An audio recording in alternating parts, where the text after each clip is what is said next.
My name's Owen O'Connor. I'm in Animation A. This is my presentation. OK Soda, everything is going to be OK. Presented by yours truly.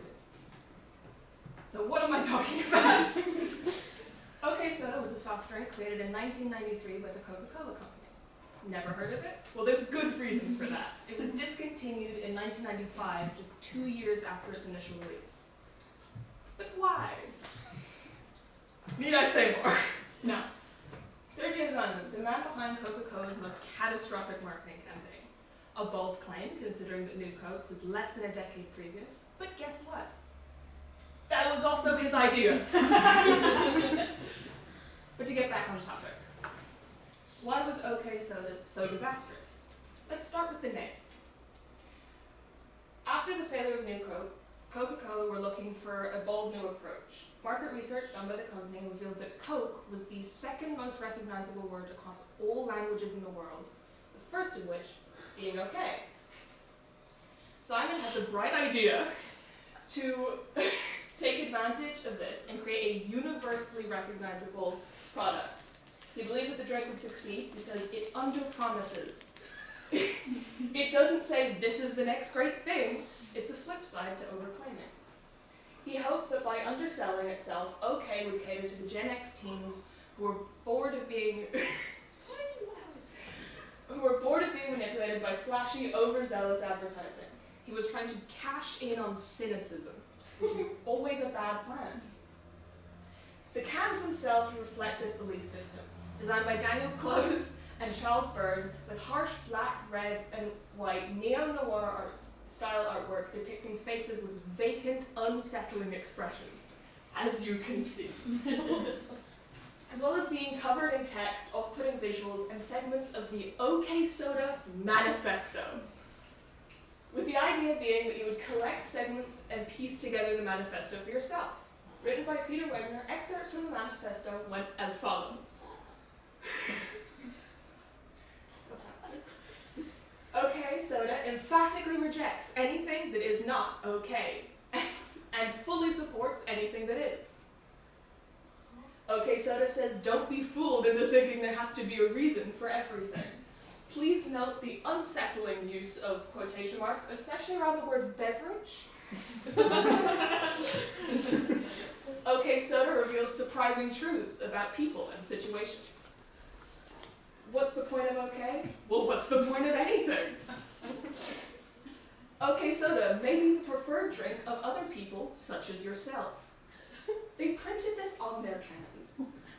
Please wake up every morning knowing things are going to be OK. A nice one to end on. But that's not all. Also printed on these cans were coincidences. Usually a made-up story by about someone drinking OK Soda, something unusual happening, and then ending with the line, this is a coincidence. Under the story was a phone number 1-800-I-FEEL-OK. Customers were encouraged to call this number and report their own coincidences, but only after answering a series of true or false statements. These are examples of coincidences. I'll read you this one because it is the weirdest to me.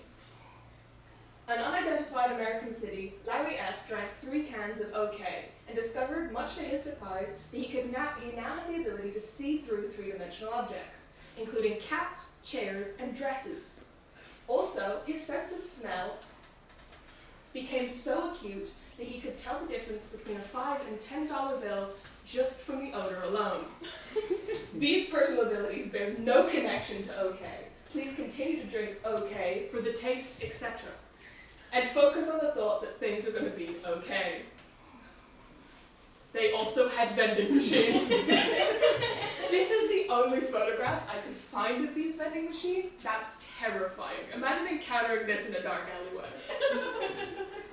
But of course, they couldn't just be regular vending machines. If you attempted to buy a can of OK Soda from these machines, there was a chance you could get a can prize, where the top would peel off and completely, like soup, and there would be merch inside, usually a black hat with the OK logo on the side.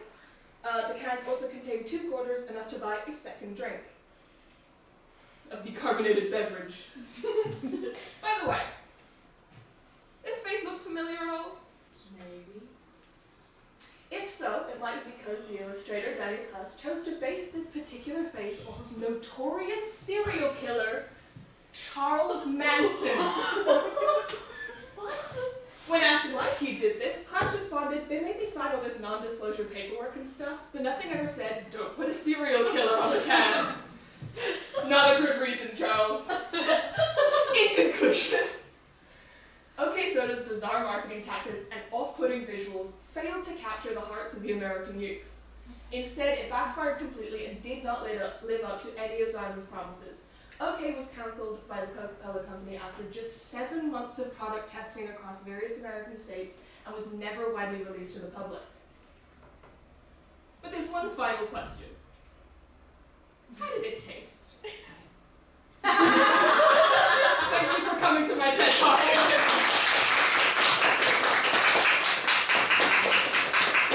These are my sources. This was also on the can. Oh my god! I didn't know where to include him. Wait, a question. Okay, I'll just stand there for a second and just ask you a question. Questions. Where do I start? All of them. Is this true? Yeah, this actually happened. It This did happened. actually happen. This What, was what year did this? Was this in the 90s? 1993 was when it was released. And how long did it say it lasted? 2 years technically, but it wasn't ever fully released. It was just product testing. Okay, and what sort of a drink was it? Was it another cola or It was was it? a What fizzy did it taste like? Coca-Cola beverage. So was it like a cola? It was supposed to be, yes. To go back to the taste, a lot of reports said that it tasted weirdly bitter, far too sweet, bizarrely spicy. It tasted like a mix of like every soft drink you could imagine, and no one enjoyed it. Not a great sign in fairness. No. Last question, and the guy who created it, the Simon guy, what happened to him? Was he kept on? Like, did he He get sacked? now works in ski marketing. He helps ski resorts market stuff. He wrote a book called This Is the End of Marketing. A very bizarre man. Okay, thank you very much.